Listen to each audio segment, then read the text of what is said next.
Olá, pessoal. Vamos começar então a nossa primeira videoaula da disciplina de Contabilidade Pública, também conhecida como Contabilidade aplicada ao setor público. Bom, na primeira parte a gente vai falar sobre os aspectos fundamentais, né, que envolvem a contabilidade pública ou contabilidade aplicada ao setor público. Ela é um ramo da contabilidade, ou seja, uma disciplina relacionada com contabilidade, né? Originalmente da contabilidade, é aquela contabilidade que a gente já tem uma noção inicial e básica, né? A partir do que a gente viu na parte da disciplina de contabilidade geral. E o que é, para que ela serve, né? Ela serve com algo muito semelhante ao que é a contabilidade em si, né? Para as empresas, de uma forma geral. É aquilo que se faz nas empresas, mas focando para o setor público, né? Então, estudar, orientar, registrar e controlar, né, tudo o que acontece em termos de atos e fatos que envolvem, né, a gestão da administração pública. Principalmente focando, então, no patrimônio e as movimentações e resultados que afetam a composição desse patrimônio. Ele também tem um forte, a comunidade aplicada ao setor público também tem um forte foco, né, no acompanhamento e na evidenciação da execução financeira e orçamentária, porque além da questão do patrimônio em si, também é importante a gestão da execução dos recursos previstos no orçamento e no seu movimento financeiro. Então, isso tudo compõe, né, o que a gente chama de contabilidade pública ou contabilidade aplicada ao setor. Para isso é importante saber, isso a regra é a mesma da contabilidade geral, ou seja, o objeto da contabilidade é patrimônio, né? Só que no caso do setor público, é o patrimônio público, né? É o patrimônio de todos, né? Então, eh, quando a gente pensa na empresa, a gente pensa no patrimônio da empresa, no resultado e composição do estrutura patrimonial que a empresa possui. Quando a gente fala de setor público, a gente fala do patrimônio público, que é composto também por bens, direitos e obrigações, mas pelo patrimônio que é da população, que é das pessoas, né? Porque tudo que é do setor público é quem paga o imposto, de quem coloca o dinheiro da sua contribuição, né, para a manutenção do setor público. O objetivo, então, da comunidade aplicada ao setor público é fornecer informações principalmente para a prestação de contas e para a responsabilização, né? Se a gente está dizendo que o patrimônio é público, quem gere o setor público tem que prestar contas e tem que se responsabilizar pela gestão desse setor público. E essa prestação de contas, né, e responsabilização do gestor, ele é essencial para que aquilo que é público seja bem gerenciado, bem administrado, né, e que a pessoa possa acompanhar o que está sendo feito com o recurso público. E tudo isso ajuda também como elemento para tomar decisão, né? Então, a contabilidade ela vai ser sempre um instrumento de informação, consequência de tomar decisão. Então, por isso que ela também no setor público ela é um elemento para tomar decisão, né? Quando a gente ouve comentários sobre a limitação de recursos, sobre a corte de recursos, ele faz com que o gestor tenha que tomar decisões, né? Então, toda a informação que ele puder ter para melhor tomar decisão, ele vai poder utilizar através da contabilidade. Patrimônio público, então, conceitualmente, né, é um conjunto de bens, direitos e tangíveis e intangíveis, né, que compõem, né, a estrutura patrimonial, seja eles adquiridos, formados ou mantidos pelo ente público, tá? E isso vai servir para projetar os fluxos de benefícios futuros e presentes que o setor público venha a gerar e a desenvolver durante, né, um período de gestão das pessoas que são responsáveis por isso, né? Então, da mesma forma que a gente falou lá na contabilidade geral, o patrimônio público ele é fundamental para seu elemento de registro e de contabilização dos fatos que ocorrem nas empresas do setor. O patrimônio público, então, em termos de estrutura, né, ele vai ser composto pelos três grandes grupos que vocês já conhecem, né, o ativo, o passivo e o patrimônio líquido. O ativo com os bens, direitos que envolvem tangíveis, intangíveis, as disponibilidades, tudo aquilo que, de alguma forma, represente elemento que vai contribuir para a manutenção do ente público, né? O passivo vai compreender todas aquelas obrigações assumidas pela entidade que vão gerar compromisso para com terceiros, né?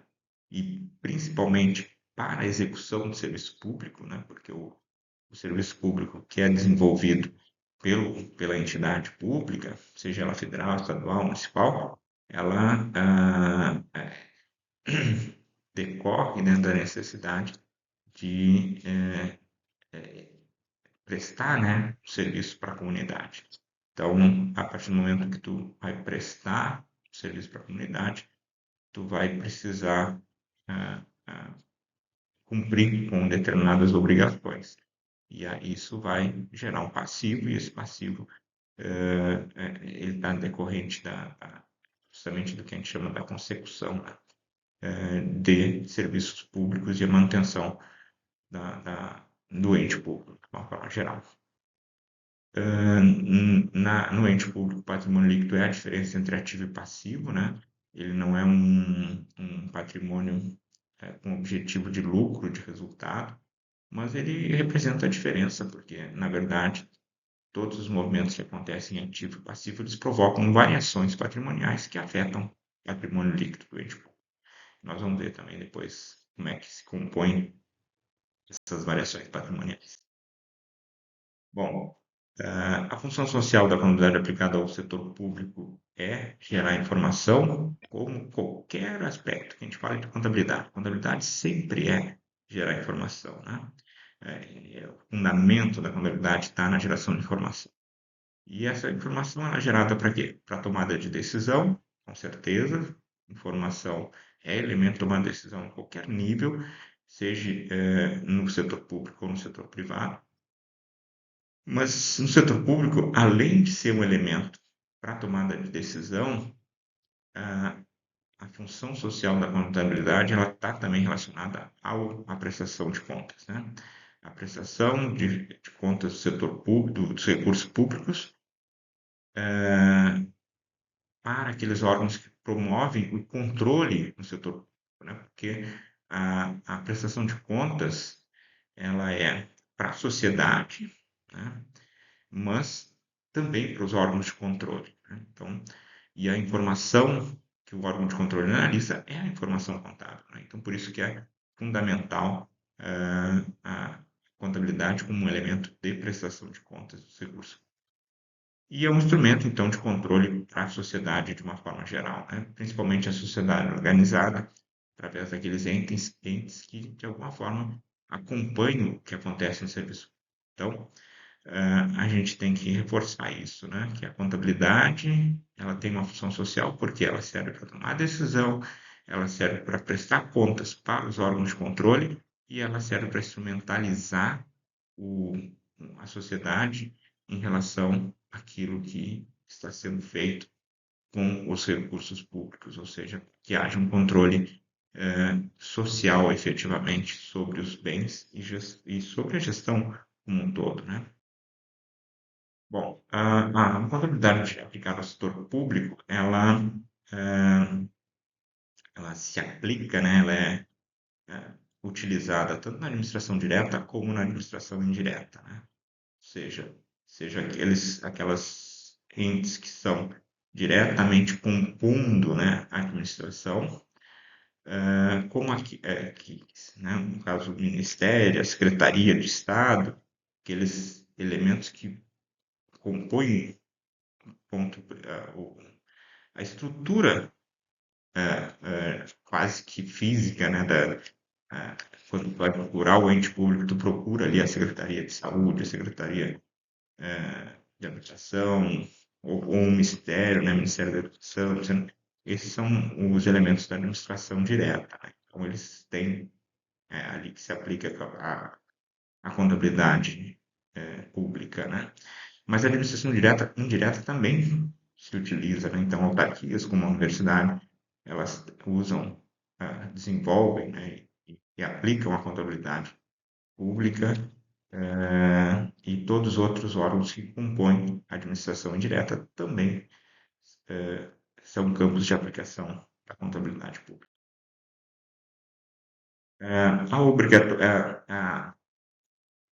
As normas brasileiras de contabilidade aplicada ao setor público é um outro ponto importante, né? Que elas ajudam a esclarecer um pouco mais essa questão do campo de aplicação da contabilidade. As normas aplicadas no setor público são normas contábeis que foram elaboradas com o sentido de regular como é que se faz a contabilidade no setor público. Tem uma série de normas, né, que servem para regular todos os procedimentos. Algumas delas a gente vai acabar comentando durante a disciplina em função de algumas coisas que são mais específicas, né, que precisam uma base normativa, né? Quem estuda contabilidade mesmo, no curso de contabilidade, ele estuda várias normas contábeis e aí vai estudar isso com mais profundidade. Nós aqui nós vamos passar por algumas em função de algumas necessidades que a gente tem. Junto com essas normas, a gente tem o Manual de Contabilidade aplicado ao setor público e a Lei 4.320, que são dois instrumentos que eu já disponibilizei no AVA para vocês, que são essenciais para a gente entender um pouco mais da contabilidade aplicada ao setor público. O manual ele vem sendo reeditado a cada ano, né, sempre atualizando de acordo com o que estão nas normas, ou seja, é uma forma de compilar de uma forma mais sintética, né, tudo aquilo que estão nas normas contábeis aplicadas ao setor público. Então, quando a gente quer definir algum conceito, quer identificar algum elemento que deve ou não estar presente na contabilidade aplicada ao setor público, o manual de contabilidade elaborado pelo STN, né, porque ele foi criado e elaborado pelo STN e Secretaria do Tesouro Nacional, junto com uma série de outras secretarias que envolvem a gestão dos recursos públicos, né? Ele traz esse detalhamento do que deve, o que é uma receita pública, uma despesa pública, como é que ela se compõe, o que são variações patrimoniais, o que isso impacta na realidade do ente público, tá? E é algo que a gente vai ver durante a nossa disciplina também. Então, por que eu estou falando nesse manual? Primeiro, porque eu disponibilizei ele para vocês. Segundo, porque ele, junto com as normas, eles indicam, né, quem são realmente os entes obrigados, né, a aplicar a contabilidade pública, né? Então, vocês vão ver que diz ali aqui nos slides, né, governo nacional, estadual, municipal, distrital, executivo, legislativo, judiciário, secretarias, órgãos, departamentos, agências, autarquias, fundações públicas, tudo isso que são, né, as autarquias e as fundações são da administração direta, mas elas também seguem as normas aplicadas ao setor público. Os fundos, consórcios, partições públicas em geral, administração direta e indireta, né, como a gente falou, inclusive as empresas estatais dependentes, ou seja, aquelas que têm uma amarração com o setor público, né? Todas as entidades pertencentes ao orçamento fiscal e de seguridade, tudo isso são entidades que são abrangidas com empresas que precisam utilizar de forma obrigatória a contabilidade aplicada ao setor público. Tá?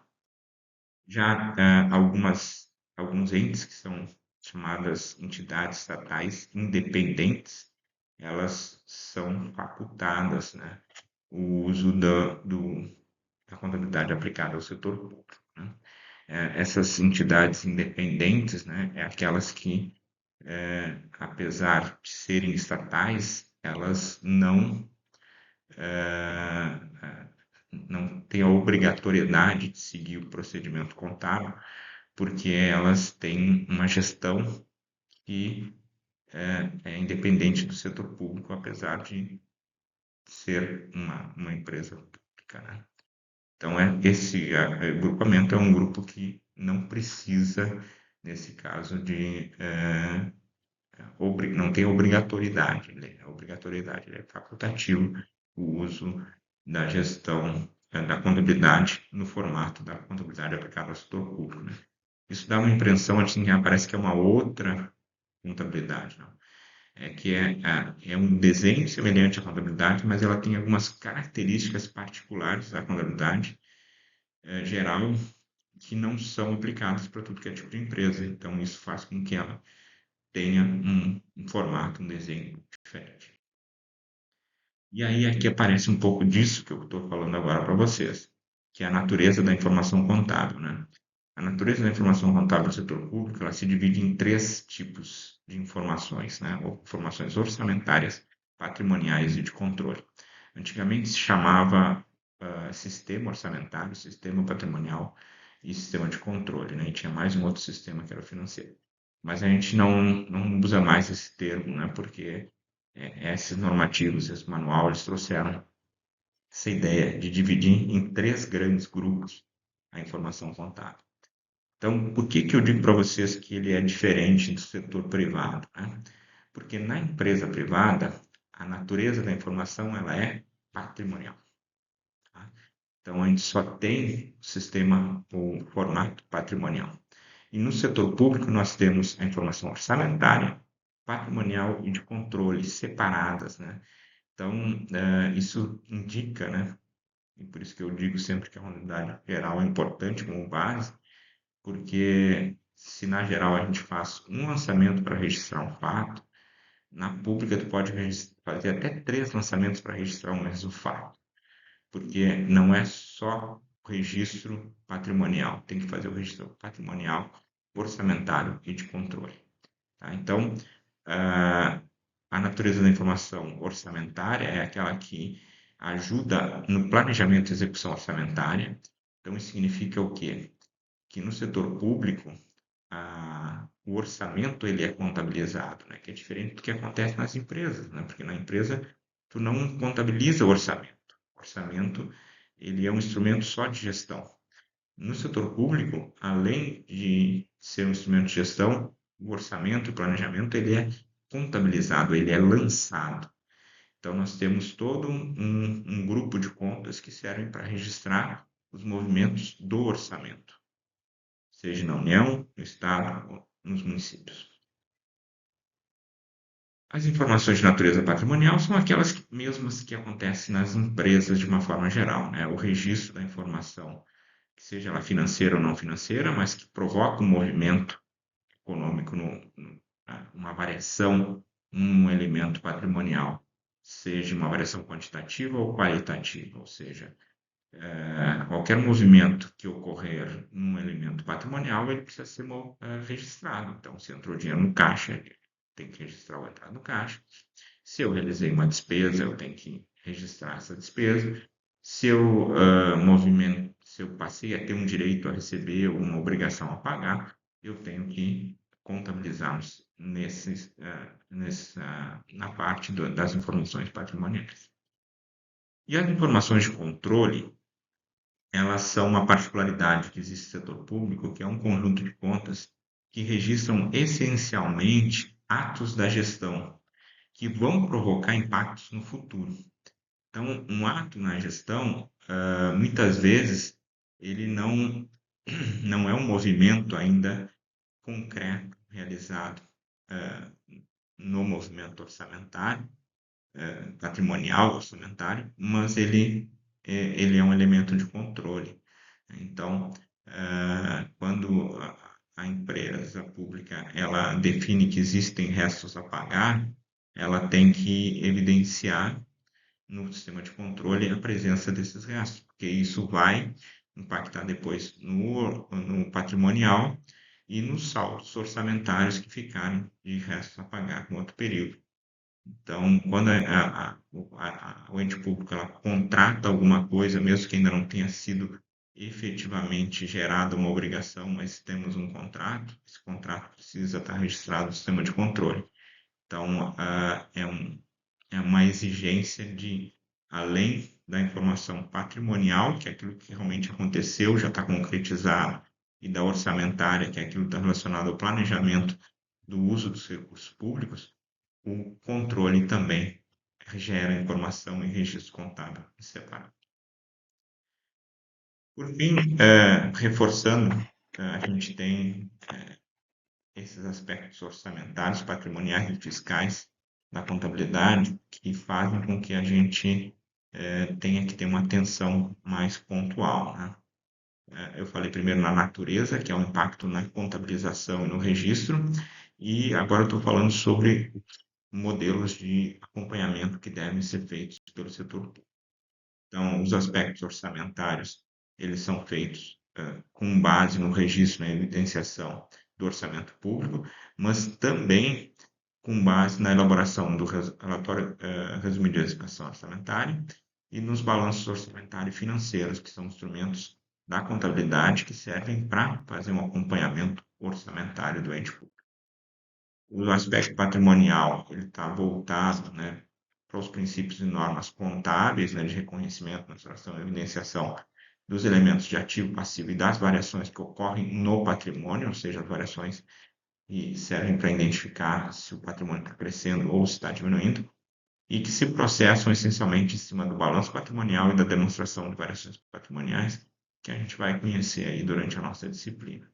Todas essas demonstrações, tanto do qual orçamentário como patrimonial. E, por fim, a parte da gestão fiscal, né, que é o acompanhamento dos indicadores estabelecidos pela Lei de Responsabilidade Fiscal, né, que é um outro ponto que vem junto, né, com o aspecto orçamentário e com o aspecto patrimonial, que é o controle sobre os limites de despesa de pessoal, de operações de crédito, de dívida, apuração de resultado primário, apuração de resultado nominal, que são elementos que fazem com que a gente entenda, né, como é que está se comportando o ente público no aspecto fiscal, ou seja, atendendo a responsabilidade fiscal, que também se processa através do relatório de gestão fiscal e também do relatório de execução orçamentária, resumido de execução orçamentária, que a gente comentou anteriormente, que são os principais instrumentos de evidenciação de informação.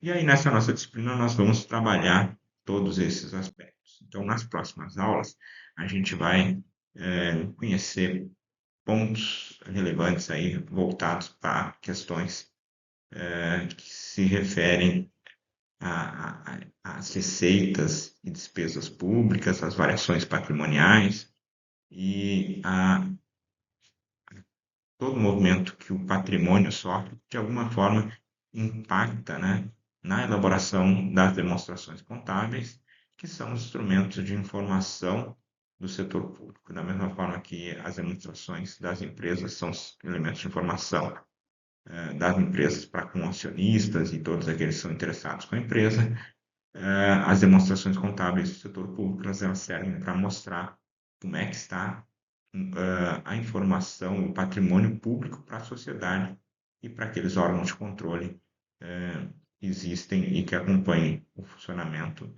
do ente público. Nas próximas aulas a gente vai trabalhando cada um desses elementos durante esse nosso semestre.